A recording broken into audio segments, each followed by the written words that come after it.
law of halves is applied to the blade. 2. The news said it had been done with a kitchen knife. It had been done 15 times. Earlier that day, my math teacher had stepped towards the blackboard, proving that if you continue to have a distance between 2 points, you'll never reach the end. 1.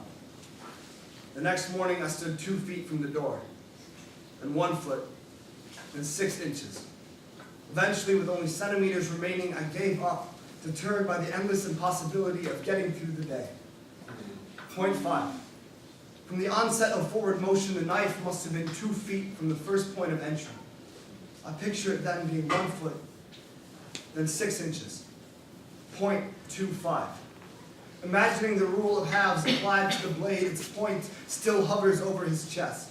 His shirt is clean and his hair dry, and I have grown older, waiting for him to return. The knife is barely moving now. 10 years later, like a shiny metal train creeping into the chest of a station where all the passengers are dressed in red. Point 125. He has had time to ask his mother why she is pointing a knife at him. She has had time to notice his new haircut, the way his eyes are wet and catch the glint of the sun-bathed blade.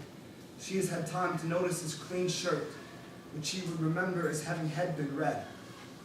.0625. The passengers never imagined that when the train entered and then left, they would slide back in and out, in and out 15 times like a sewing machine undoing a shirt. .03125. They became lost in the low hum and shove, the off-pitch whine of steam burning the air as the sirens emptied, the platform spilling passengers dressed in red across the bone-colored floor. 0. At the onset of forward motion, his shirt had been white.